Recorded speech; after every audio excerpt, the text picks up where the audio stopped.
Hello everyone, welcome to MCG academy. आज के इस वीडियो में हम डिस्कस करेंगे एथिक्स वर्सेस लॉ, कानून और नैतिकता। सामान्यतः किसी समाज में उपस्थित हर एक व्यक्ति को एक नियम के अनुसार बांध कर रखा जाता है। अब वो नियम व्यक्ति को अगर कानून के माध्यम से दिया जाए, व्यक्ति को अगर नैतिक शिक्षा के माध्यम से दिया जाए, तभी व्यक्ति समाज में सामाजिक कार्यों में और उन सामाजिक कार्यों को संपूर्ण करने में, पूरा करने में उसकी बहुत बड़ी भूमिका होती है।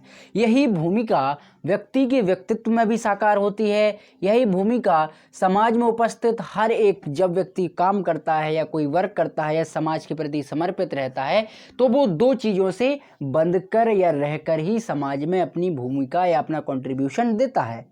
दोस्तों, इसमें हम बेसिक डिफरेंस समझने का प्रयास करेंगे और देखेंगे कि जो लॉ है यानी कानून है, उसमें एक सामाजिक व्यक्ति कितना बंधा हुआ है और उसमें उसकी क्या भूमिका है, और दूसरी तरफ है नैतिकता, यानी उस व्यक्ति के समाज में निहित रह करके कुछ स्वयं के जो मूल्य हैं, स्वयं के जो सद्गुण व्यवहार हैं, उसके जो आदर्श हैं, उसका जो नेचर है, उसका जो बिहेवियर है, वो उस समाज में कैसे बना और वह नेचर, आदर्श, सद्गुण समाज के विकास में कितना महत्वपूर्ण है। तो दोस्तों, सामान्यतः जो लॉ है यानी कानून है, वो एक सिस्टमैटिक होता है और सिस्टमैटिक होने की वजह से व्यक्ति को सोशल जो एथिक्स है, यानी हम कहें कि इंडिविजुअल परमानेंट उसको वो चीज़ एडॉप्ट करनी पड़ती है, उसको वो चीज़ माननी ही पड़ती है। मान के चलो, कोई एक घर है, घर का जो मुखिया व्यक्ति होता है, घर का मुखिया हर एक घर में उपस्थित सदस्य को वार्निंग देता है, उसको सूचना देता है कि भैया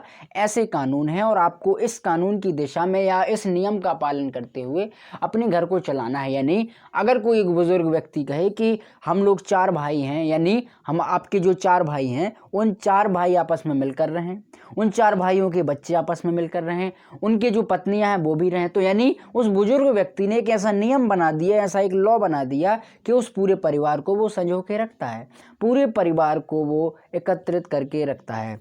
और दूसरी तरफ है एथिक्स यानी नैतिकता।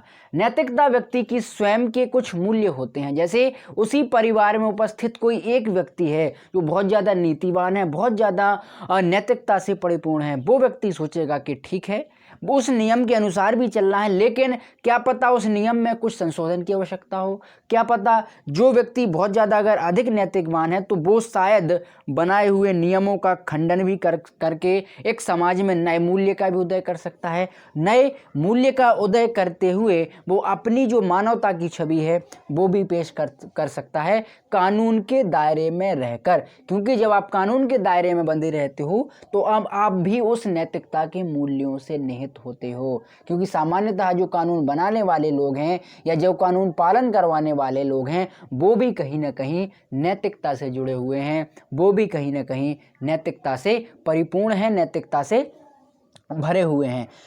नेक्स्ट दोस्तों, चलते हैं कि गवर्नेंस का कितना रोल होता है लॉ में और एथिक्स में। तो सामान्यतः जो लॉ है वो रूल एंड रेगुलेशन सेट करता है, यानी जो हमारी गवर्नमेंट है, जो गवर्नेंस है, सरकार है एडमिनिस्ट्रेशन है, वो ये रूल नियम बनाते हैं कि भैया ये नियम है, इस नियम के अनुसार आपको चलना है।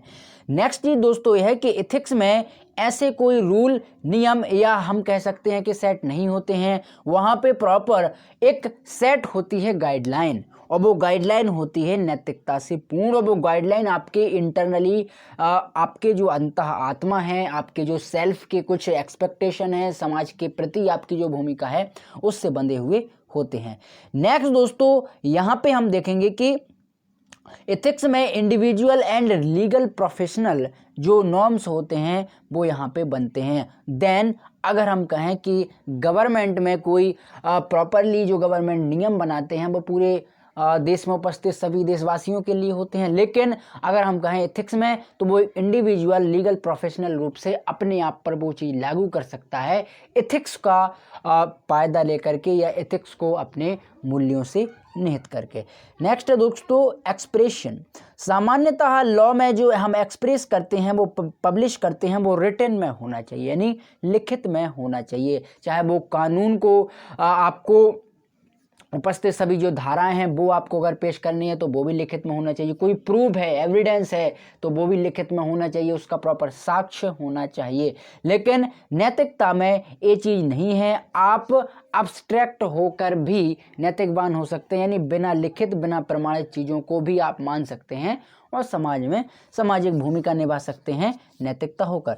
सामान्यतः दोस्तों एथिक्स में जो वायलेशन है, वायलेशन यहाँ पे उसकी परमिशन नहीं है। देन उसकी परमिशन, अगर कोई व्यक्ति वायलेशन करता है तो उसको पनिशमेंट मिलेगा। वो पनिशमेंट यहाँ पे आपको हर एक तरीके से दिया जाएगा। यानी अगर कोई किसी ने संगीन अपराध किया हुआ है कानून में तो उस व्यक्ति को मृत्यु दंड तक की जो सजा है उसका प्रोविजन है।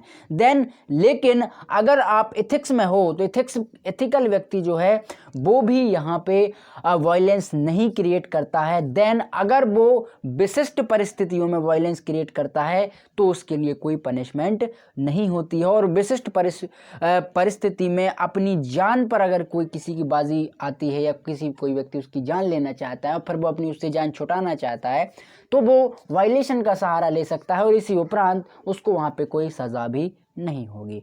नेक्स्ट दोस्तों, ऑब्जेक्टिव क्या है? यानी जो लॉ है सामान्यतः सोशल ऑर्डर, पीस यानी जो शांति, सद्भावना, समाज में एकता का भाव, समाज में सुरक्षा का भाव, प्रोटेक्शन का भाव का माहौल बनाना, लोगों को नियम कानून व्यवस्था से अवगत कराना।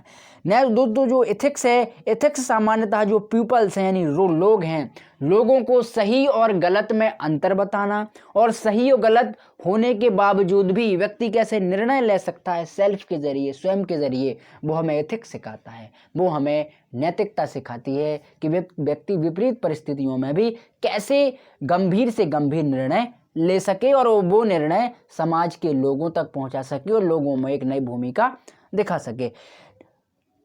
अब दोस्तों हम देखते हैं कि जो लॉ है सामान्यतः वो लीगल बेंडिंग करता है। यानी अगर आप कानून में हो, यानी आपको कानून की अच्छी समझ है, अच्छी आपकी वहाँ तक पहुँच है, तो यहाँ पे आपको लीगल बेंडिंग करनी पड़ेगी। यानी आप एक कानून के दायरे में बंधे रहकर ही बहुत सारे काम कर सकते हैं सामाजिक होकर। लेकिन अगर आप एथिकल हो, अगर आप मोरल हो, देन अगर आप नैतिकता से परिपूर्ण हो तो उस बॉन्डिंग की कोई ज़रूरत नहीं है। आपको केवल एक जो नेचर है, जो हमारी प्रकृति है, उसको भर साक्ष्य मानकर या उसको भर आपको अग्रसर मानकर ही बहुत सारे काम करने हैं। और ज़्यादातर एथिकल व्यक्ति अपने दिमाग की न सुन करके अपने दिल की सुनता है और सद्भावना के भाव से समाज में लोक कल्याण की बातें, समाज में लोक कल्याण की नीति को पेश करने का प्रयास करता है। और एथिकल होकर भी वो व्यक्ति समाज में नैतिकतापूर्ण, लॉफुल बहुत अच्छे काम करता है, जिससे समाज गौरवान्वित होता है और समाज को नई